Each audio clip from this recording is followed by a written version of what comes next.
And here it's been the last few months. I keep thinking I'm gonna have to take care of those, and I've been dreading it, and there it is. It didn't really take me that long to fix it. Now what am I going to talk about next time? I don't know if this is going to be my next video, but this is a project coming up one of these days soon. Summer's coming, and if you notice, there is no ceiling fan in this bedroom. Not even a light fixture. Can you believe that?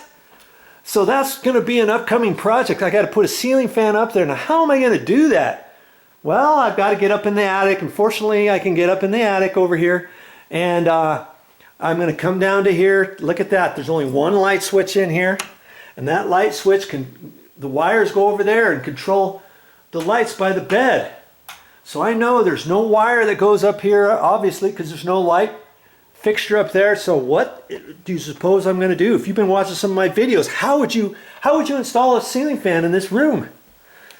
Well, I'm going to have to take the light switch out of there. I'm going to have to take the single gang junction box out of the wall. I'm going to have to cut in a new 2-gang cut-in box. Then going to have to take a wire and grab the power in here, and then fish it up the wall, across, up in the attic, and over to where the ceiling fan's going to be. I'm going to have to put a ceiling fan box up in there, put backing in there, make sure I've got that ceiling fan nicely secured up there, the junction box, and I'll do all that without marking up the walls, the ceiling. I won't have to cut a hole up there. I won't have to patch the walls here. I won't have to patch the wall down here. Even if there's a fire block in here, I'll show you how to get through the fire block and up through the top plate without, I say, cutting holes in this wall, without patching, without taping, topping, texturing, skimming, sanding, priming, painting, matching the paint for this whole thing. Show you all that on a video series coming shortly to you. Watch for it.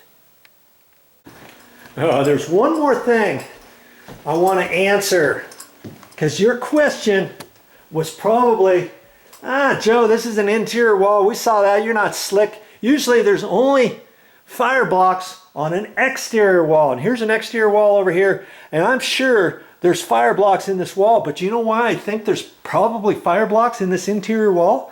I haven't checked it out yet, but I have a feeling there is, because on most codes, most state and county codes, any wall that's taller than 8 feet is going to require a fire block in there, and that's a block that goes in between each 2x4 stud sideways in there, so it blocks the fire. If you had a fire inside this wall down here, it could take and get more speed the higher this wall is. So if you got a fire block, it's only going to go up so far, and that's going to kind of stop it from generating more heat and more flames and all that. Maybe the fire department will get here before your whole house burns down, let's say, or your whole bedroom burns down. And the reason why I'm pretty sure this one has a fire block is because these walls are taller than 8 feet tall. If you will remember, the doors that I was working on in the other room, 8 feet tall. These doors here are 8 feet tall. Okay, so I know these ceilings are almost 10 feet tall, and so chances are they went down 5 feet, and they measured down 5 feet. They probably have a row of fire blocks at 5 feet, or they have a row of fire blocks at 4 feet. So that's probably why that's there.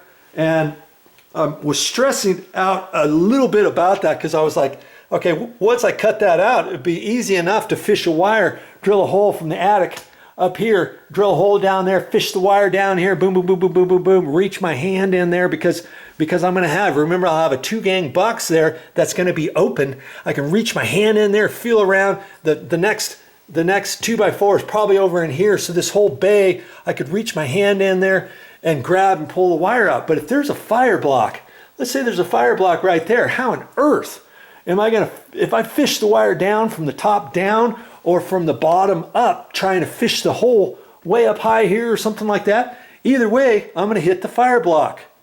So I'll show you that when I get ready to install this ceiling fan. There's a trick that I will have to do to this particular wall. Have I ever done it before? No.